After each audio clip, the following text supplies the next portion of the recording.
आदाब, नमस्कार। मैं फैसल और आप देख रहे हैं नेशनल दस्तक। गोदी मीडिया बीजेपी आईटी सेल किस तरीके से नफरत फैलाता है, वो भी जब अगर उसको कहीं मुसलमान दिखता है।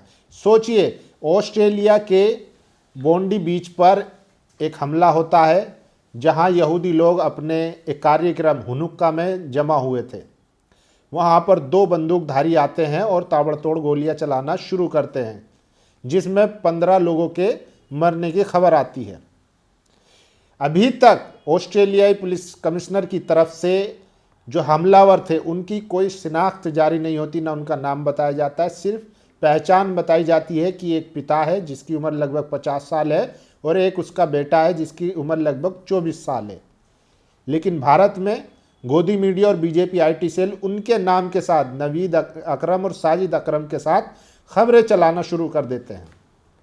सोचिए, पुलिस की तरफ से बीबीसी की रिपोर्ट बता रहा हूँ, बीबीसी की रिपोर्ट के हवाले से आपको बता रहा हूँ।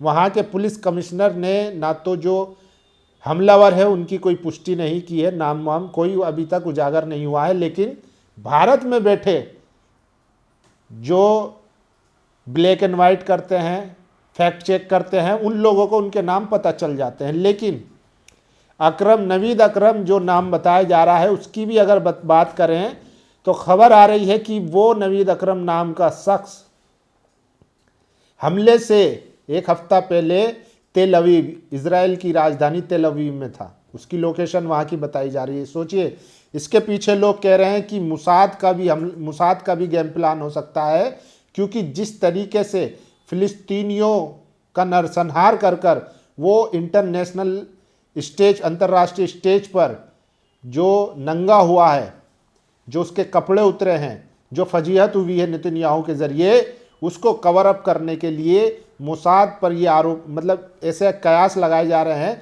कि मुसाद इसके पीछे हो सकता है। तो क्या है मामला और क्यों भारत में बैठे इजरायली एजेंट मुसलमानों को बदनाम करने की कोशिश कर रहे हैं, उस पर भी बात करेंगे। एक एक करके देखिए। 2019 में न्यूजीलैंड के क्राइस्ट चर्च मस्जिद में हमला होता है और जो हमलावर होता है वो क्रिश्चियन होता है। तब इन लोगों को ना आतंकवाद दिखता है, वो बाकायदा लाइव स्ट्रीमिंग करता है, मस्जिद में घुसकर ताबड़तोड़ गोलियां चलाता है। लेकिन उसको कोई आतंकवादी हमला नहीं कहता है, उसको एक साइको और पता नहीं क्या क्या बताकर खारिज कर दिया जाता है। लेकिन इस हमले में, जिसमें अभी तक ऑस्ट्रेलिया के जो पुलिस कमिश्नर है उनका बयान आया है, ना तो उन्होंने किसी की पहचान जाहिर की है हमलावरों की, उसके बावजूद भी नवीद अकरम नाम से एक झूठा प्रोपेगेंडा चलाया जा रहा है और जिसकी लोकेशन तेल अवीव में बताई जा रही थी। लेकिन ये मीडिया वहाँ पर बंदूकधारी से बंदूक छीनकर हमलावर, वहाँ पर लोगों की जान बचाने वाले अहमद अल अहमद का नाम नहीं बता रहा है, जिसके 2 गोलियां लग चुकी थी। उसके बावजूद भी उसने हमलावर से बंदूक छीनी और उसको पीछे हटने को कहा। यानी कि सोचिए, जिसकी तारीफ ट्रंप और ऑस्ट्रेलिया के प्राइम मिनिस्टर तक कर रहे हैं, ये गोदी मीडिया उसका नाम तक नहीं ले रहा है। इसीलिए, क्योंकि इनके एजेंडे में फिट नहीं बैठता है हिंदू मुसलमान जो भारत में करना है। रूहुल्ला मेहंदी, श्रीनगर के सांसद, उन्होंने संसद में कहा था कि आज मुसलमानों के खिलाफ जो इजराइल से पॉलिसी आ रही है उस पर चलकर आज भारत में बहुत नुकसान कर रहे हैं, बहुत बड़ा नुकसान कर रहे हैं। जिस तरीके से हर चीज़ में मुसलमानों को टारगेट किया जा रहा है। सोचिए, देखिए, निहत्थे होकर आतंकी को दबोचा वीडियो हुआ वायरल। अहमद अल अहमद नाम के शख्स ने अपनी जान जोखिम में डालकर एक बंदूकधारी आतंकी से उसकी बंदूक छीन ली। अहमद को बोंडी बीच का हीरो कहा जा रहा है। तो ये अहमद हैं, अभी ये अस्पताल में है, इनके 2 गोलियां लग चुकी थी। उसके बावजूद भी हमलावर से इन्होंने बंदूक छीनी और कई लोगों की जान बचाई। लेकिन गोदी मीडिया इनका नाम नहीं बता रहा, ना आईटी सेल, क्योंकि इनका नाम उनके एजेंडे में फिट नहीं बैठता है। इस्लाम जो कहता है कि एक इंसान का कत्ल पूरी इंसानियत का कत्ल है, उसको लगातार बदनाम करने की कोशिश करते हैं। और सोचिए, उमा शंकर इसलिए लिखते हैं, ऑस्ट्रेलिया के बोंडी बीच पर हमला करने वाले 2 आतंकियों में से एक का नाम नवीद अकरम। ये सभी बता रहे हैं, बताना भी चाहिए, आतंकवादियों की पहचान जाहिर होनी ही चाहिए। लेकिन अंतर्राष्ट्रीय मीडिया के मुताबिक अकरम से हथियार छीन कईयों की जान बचाने वाला अहमद अल अहमद है। ये बताने में शर्म क्यों आ रही है, क्योंकि ये मुसलमान हैं। जिस आतंकवादी के मंसूबों पर पानी फेरा वो भी मुसलमान हैं। ऑस्ट्रेलिया में एक ज्यूइश आराधनालय पर हुए हमले में कथित तौर पर 10 लोग मारे गए। 30 सेकंड का फुटेज वीडियो है। मृतकों में से एक ज़ायनी आंदोलन हब्बार्ड का सदस्य है। उसकी तस्वीर IDF के साथ ली गई है और वे गाज़ा पर बमबारी का समर्थन कर रहा था। देखिए, जो वहाँ पर मारे गए हैं उनमें से एक शख्स ये भी है जो इजरायली IDF का समर्थक है, जो निहत्थे फिलिस्तीनियों का नरसंहार कर रहा है, जिसने पूरे एक खित्ते को उजाड़ कर रख दिया, हजारों लोगों की हत्या कर दी, बच्चों को, मासूम बच्चों को, महिलाओं को, किसी को नहीं छोड़ा। तो ऐसे लोगों के मारे जाने की भी खबर आ रही है। खैर, लेकिन सबसे बड़ा सवाल है कि क्या आखिर भारत में बैठे इजरायली एजेंडों को इतनी जल्दबाजी क्यों है कि वो सिर्फ आरोपी का नाम उजागर कर रहे हैं, जबकि जिसने वहां पर कई जिंदगियां बचाई उनका नाम नहीं बता रहे हैं। सोच लिए, इसीलिए क्रांति कुमार लिखते हैं, ऑस्ट्रेलिया में 10 लोगों को गोलियों से भूनने वाले हमलावर का नाम नावेद अकरम बताया जा रहा है। अब राइट विंग वाले इस हमले को आतंकी हमला बताकर विशेष धर्म को टारगेट कर रहे हैं। 1996 से पहले जब ऑस्ट्रेलिया में हथियार चॉकलेट की तरह दुकानों पर मिलता था, तब मार्टिन ब्रांट नाम का युवा ऑटोमेटिक बंदूक दुकान से खरीदकर ऑस्ट्रेलिया के तस्मानिया में अंधाधुंध फायरिंग कर 35 लोगों की जान ले लेता है। तब किसी ने मार्टिन ब्रांट का धर्म क्यों नहीं खोजा। इस हमले के बाद ऑस्ट्रेलिया में हथियार रखने पर पाबंदी लगा दी गई। देश के नागरिकों से भी तरह तरह के हथियार जब्त कर नष्ट कर दिया गया। क्रांति कुमार फिलहाल बिजी जरूर है लेकिन सोया नहीं है। राइट विंग वालों के मंसूबों को कामयाब होने नहीं दूंगा। आप सोचिए, किसी भी चीज़ में अगर मुस्लिम नाम आ जाए तुरंत उसको कटघरे में खड़ा कर दिया जाता है। लेकिन सोचिए, यहूदी लोग खुद जो है अहमद अल अहमद की तारीफ कर रहे हैं, क्योंकि जिस तरीके से 2 बच्चों के बाप ने अपनी जान पर खेलकर कई लोगों की जान बचाई।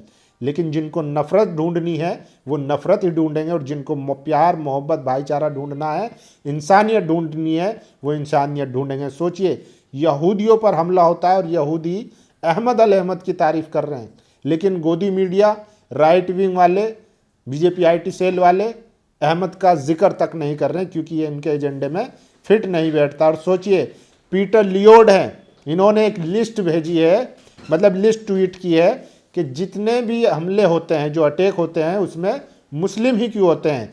The Nice attack Muslim, the Paris attack Muslim, the shoe bomber Muslim, the Orlando Muslim, Beltway sniper Muslim. तो ये कई सारे इन्होंने लिस्ट बना के जाहिर की है। ये वही लोग हैं जो अंतर्राष्ट्रीय लेवल पर इंसानियत के खिलाफ है, मुसलमानों के खिलाफ है, ईरान के खिलाफ है, फिलिस्तीन के खिलाफ है, और जो जालिम है इजराइल हो उनके समर्थन में है। इसी का काउंटर करते हुए कूल उस्ताद ने ट्वीट किया है कि अगर ये सब मुस्लिम हैं तो फिर ये लोग कौन है। नॉर्वे में अटैक हुआ, क्रिश्चियन था। ओकलामो में सिटी में बॉम्बिंग हुई, वो भी क्रिश्चियन था। क्रिस्ट चर्च मॉस्क न्यूजीलैंड में जो हुआ वो भी बॉम्बर था। कू क्लक्स क्लैन टेरर ये एक संस्था है, जैसे भारत में नस्लवादी, जातिवादी, मनुवादी RSS है, ऐसे ही ट्रिपल के एक संस्था है जो ब्लैक फॉर्म के खिलाफ लगातार अत्याचार करती है। तो ये भी खबर है। और सोचिए, जिस नवीद अकरम का दावा किया जा रहा है वो एक हफ्ता पहले तेल अवीव में था, 13 दिसंबर को। तो क्या इसके पीछे मोसाद का हाथ है ये हमला करवाने के पीछे? ये भी बड़ा सवाल है, क्योंकि जिस तरीके से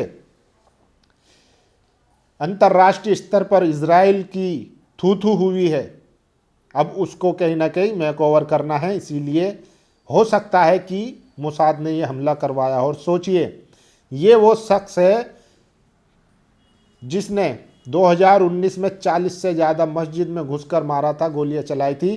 तब इनका धर्म नहीं देखा गया था क्योंकि ये क्रिश्चियन थे। खैर छोड़िए, हम इन चीज़ों में नहीं पड़ते।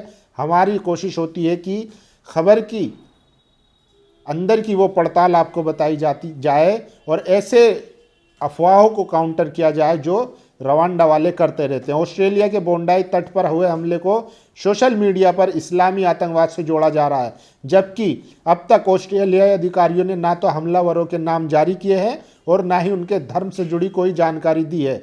ये जरूर है कि हमला यहूदियों पर हुआ है, जिसमें 11 लोगों के मारे जाने की खबर है। हालांकि इजराइल की जालिमाना नीतियों से सिर्फ मुसलमान ही नहीं बल्कि ईसाई यूरोपीय जनता भी सबसे ज़्यादा परेशान और प्रभावित है। मतलब अभी तक उनकी कोई आइडेंटिटी डिस्क्लोज नहीं हुई है, उसके बावजूद भी जो एक्सट्रीमिस्ट मीडिया है, चाहे वो इंटरनेशनल मीडिया हो या भारत में गोदी मीडिया हो, वो लगातार जो है वो चूंकि यहूदियों पे हमला हुआ है तो वो मुस्लिम का नाम जोड़ रहा है, और जिस मुस्लिम का नाम जोड़ रहा है उसकी लोकेशन 13 दिसंबर की तेल अवीव की बताई जा रही है।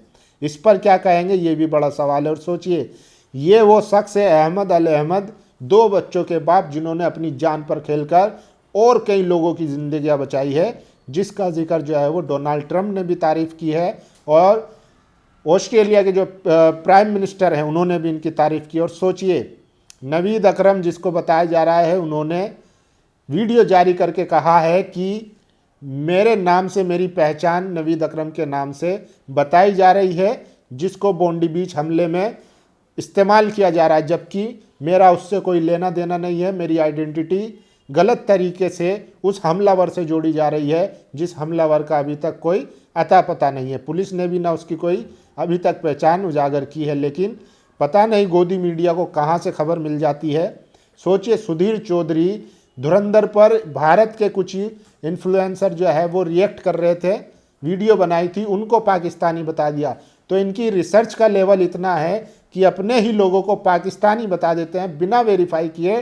तो ये ऑस्ट्रेलिया में हुए हमले में एक अकरम नाम है, अकरम नवेद नाम है, तो फिर उसको कैसे वेरीफाई करेंगे, ये भी बड़ा सवाल है।